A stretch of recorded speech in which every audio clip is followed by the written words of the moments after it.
Assalamualaikum warahmatullahi wabarakatuh. Perkenalkan, nama saya Cynthia Liu Wintin dengan NIM 2109106008 dari Program Studi Informatika Angkatan 2021.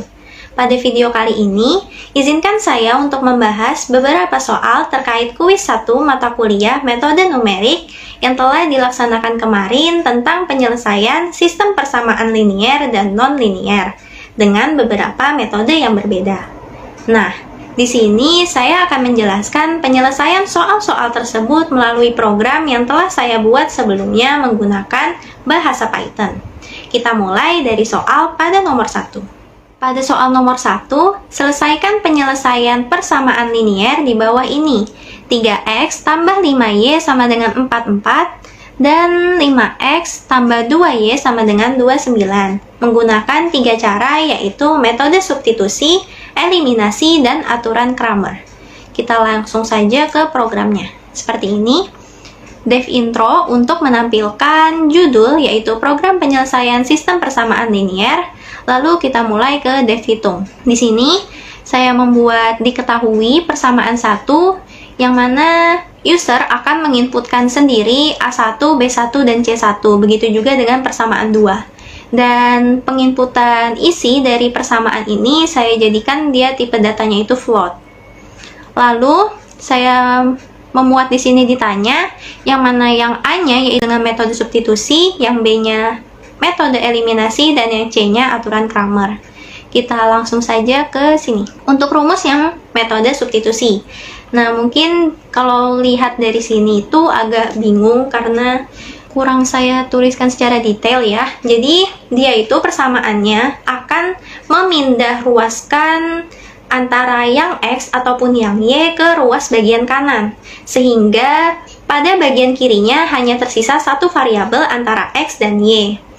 Nah, lalu nanti kemudian kita akan mengeliminasi atau membagi yang di ruas kiri ini tadi dengan bilangannya itu sendiri. Misal, 2x sama dengan 4y dikurang 15. Maka kita harus mengeliminasi si 2x-nya ini dengan membagi kedua ruas antara kiri dan kanan dengan 2. Maka kalau 2x dibagi dengan 2, dia akan menghasilkan x saja.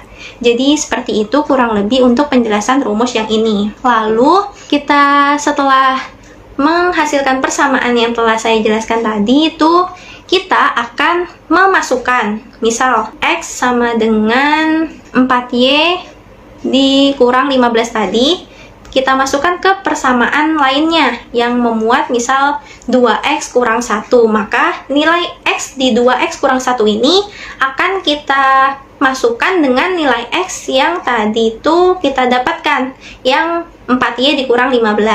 Seperti itu, saya jadikan ini tipe datanya itu round atau dibulatkan, biar dia tidak koma-koma. Lalu untuk yang x-nya itu tinggal memasukkan hasil dari y tadi itu ke dalam si x ini. Karena kebetulan di program ini saya mencari nilai y-nya duluan. Kemudian kita ke rumus metode eliminasi.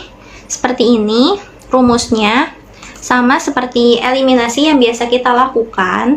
Lalu kita masukkan hasil dari yang setelah kita eliminasi ini, si y-nya ini tadi, ke dalam rumus yang ini. Lalu untuk aturan Cramer, di sini menggunakan yang mana C1 ini akan dikali dengan B2, lalu dikurang dengan C2 dikali B1, dibagi dengan A1 dikali B2, dikurang A2 dikali B1, dan begitu juga dengan yang Y-nya. Hanya yang membedakan yaitu C1 menggunakan A1, C2 menggunakan A2, B2 di sini diganti dengan C2, B1 ganti dengan C1, dan untuk yang pembaginya itu sama, atau penyebutnya itu sama. Kemudian, saya tulis seperti ini untuk penjabaran hasilnya. Mari langsung kita jalankan saja. Dia seperti ini. Nih, kita lihat ya. Nilai A1-nya di sini adalah 3, 5, dan 44. Berarti A-nya 3, B-nya 5, C-nya 44. Lalu kita ke persamaan yang kedua, yaitu 5, 2, dan 29. Kita inputkan 5, 2, dan 29. Kita enter, ya Ya, seperti ini. Di sini hasilnya sama semua. Nah, kalau hasilnya sama semua, berarti itu membuktikan bahwa perhitungan kita ini sudah benar. Karena mau apapun itu metodenya, yang penting itu hasil akhirnya itu sama. Yang membedakan itu cuman ke tingkat keefisiensian waktu dalam pencarian penyelesaiannya. Ini didapat yang dengan menggunakan metode substitusi tadi, itu X-nya sama dengan 3 dan Y-nya sama dengan 7, eliminasi juga sama, begitu juga dengan aturan Cramer. Hanya saja pada metode substitusi ini tadi kan saya bulatkan, jadi dia tidak ada komanya seperti ini. Namun hasilnya ini dianggap sama saja karena angka 0 di belakang koma itu tidak begitu penting, jadi bisa dihapus. Kita lanjut ke pembahasan pada soal nomor 2, yaitu menggunakan rumus interpolasi kuadratik, cari nilai Y untuk titik X sama dengan 3,2 yang berada di antara titik 1 dan 1,5, 2 dan 2,1, serta 5 dan 4,2. Lalu gambar grafiknya. Kita lanjut ke program. Di sini saya menggunakan import matplotlib.pyplot SPLT. Ini untuk menggambarkan grafiknya nanti untuk menampilkan. Kita lanjut ke dev intro di sini, sama seperti yang tadi untuk penampilan judul saja. Lalu kita masuk ke dev hitung di sini. Membuat fungsi hitung yang berisi diketahui, ditanya, dan dijawab. Nah, ini kita jadikan dia tipe datanya ini float semua dan memberi akses kepada user untuk bisa menginputkannya sendiri. Lalu ini saya total X, ini artinya kita masukkan ke dalam array di sini. Lalu sama juga dengan Y, kemudian akan muncul ditanya berapa nilai Y. Lalu ini proses penghitungannya. Proses penghitungannya di sini, ini sebenarnya itu rumusnya itu nggak dibagi 3 kayak gini. Dia langsung semuanya, cuman untuk lebih enak dilihat dan agar tidak kepanjangan dalam melihatnya, jadi saya pisah menjadi ini, lalu saya total di bagian variabel Y-nya di sini. Lalu kemudian kita dapatkan nih, jadi nilai Y yang ditemukan adalah si Y-nya yang ini nih, yang setelah kita hitung ini tadi, menggunakan rumus interpolasi kuadratik yang ini. Kemudian, sehingga ditemukan titik baru pada P4, X yang tadi diinputkan oleh user dan tercantum di soal, serta Y hasil perhitungan yang ini tadi. Lalu, di sini terdapat perulangan for, ini untuk membuat sebuah grafiknya.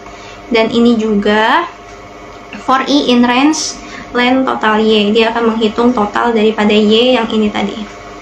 Kemudian ini selanjutnya, dan ini untuk menampilkan si grafiknya ini tadi. Di sini saya menggunakan warna biru dan merah serta ukurannya 12 ya, langsung kita jalankan saja. Seperti ini. Ya, seperti ini.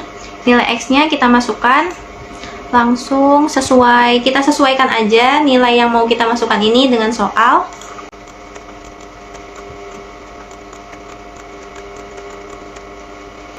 Nah, lalu dapat kita lihat ya, dia setelah kita enterkan si Y3-nya ini, dia akan keluar nih, ditanya berapa nilai Y. Nah, nilai Y-nya didapat 2,88 sekian.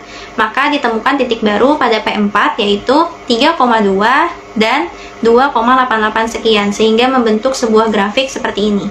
Yang merah ini titik barunya ya, jadi ini P1, P2, P3, di sini P4. Si titik baru yang kita temukan tadi. Lanjut, kita langsung ke pembahasan pada soal nomor 3, yaitu selesaikan SPL berikut ini dengan menggunakan metode Gauss-Jordan. Seperti yang kita tahu, metode Gauss-Jordan itu kan dia mengubah segitiga atas dan segitiga bawahnya itu bernilai 0 dan diagonal utamanya itu bernilai 1. Seperti ini, saya menggunakan import numpy SNP di sini untuk menghitung isi dari si array ini tadi untuk mempermudah. Ini daerah A-nya dan ini daerah hasil si B-nya ini. Kemudian seperti ini untuk penggabungan keduanya. Lalu muncul seperti biasa ditanya Lalu ini untuk menghitung agar segitiga atas, segitiga bawah, dan diagonal utamanya itu sesuai dengan syarat seperti ini. Dan ini ada np.zeros seperti ini. Lalu jadi nilai yang diperoleh dari setiap variabelnya adalah akan di sini. Jadi dia itu kan ada w, x, y, dan z kan sesuai soal. Jadi dia akan keluar di sini nilai setiap variabelnya. Lalu kita panggil nih fungsi dari elim ini. Saya namakan dia elim. Kita langsung jalankan saja. Nah, dapat kita lihat di sini dia keluar judulnya, lalu diketahui sesuai dengan soal ya. Lalu akan muncul ditanya berapa nilai dalam setiap variabel yang ada. Lalu dia akan memulai proses penghitungannya nih.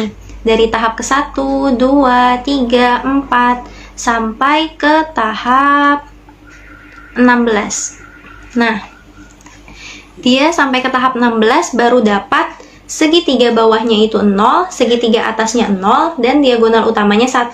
Maka sudah bisa kita temukan nilai dari setiap variabel yang ada. Seperti ini, W-nya itu jadi dapatnya 2, X-nya jadi dapatnya negatif 1, Y-nya jadi dapat 3, dan Z-nya jadi negatif 2. Lalu kita lanjut ke pembahasan soal yang terakhir, yaitu soal nomor 4.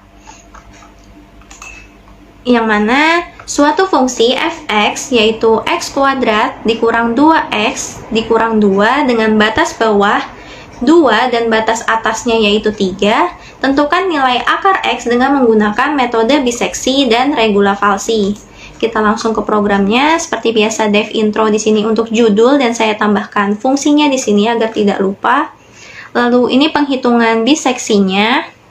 Seperti ini, user dapat menginputkan batas atas, batas bawah, toleransi error, dan iterasi maksimumnya.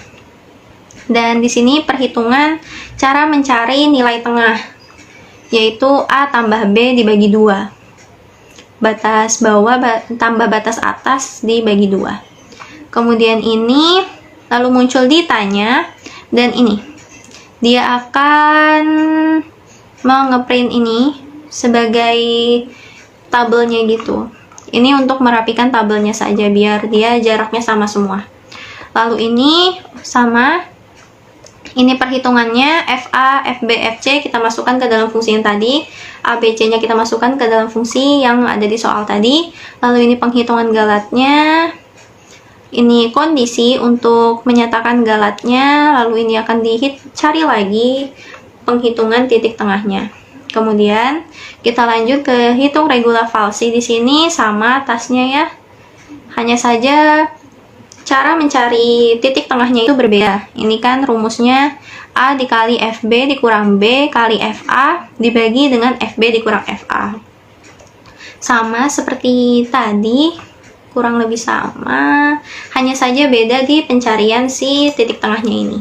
Mari langsung kita jalankan saja. Nah, dapat kita lihat ini penampilan judul, fungsi, lalu ini.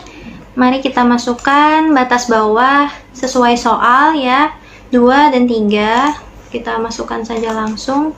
Batas bawah 2, batas atas 3, toleransi error kita kasih aja 0,01. Lalu batas tengahnya dia akan terhitung secara otomatis sesuai dengan rumus yang telah kita masukkan tadi. Iterasi maksimum kita buat saja dia 5 seperti ini. Nah, di sini kita dapat lihat bahwa 0,01 itu telah ditemukan pada iterasi kelima ini ya. Lalu kita lanjut ke regula falsi, kita inputkan lagi hal yang sama, lalu nanti kita bandingkan ya. Nah, pada batas tengahnya ini berbeda kan. Lalu iterasi maksimumnya ini kita buat 5, kita enter kembali. Ya, seperti ini. Pada metode regula falsi ditemukan 0,01 ini terdapat pada iterasi keempat. Sedangkan pada metode biseksi ini terdapat pada iterasi ke-5. Sekian video pembahasan mengenai persoalan tentang penyelesaian sistem persamaan linier dan non-linier kali ini.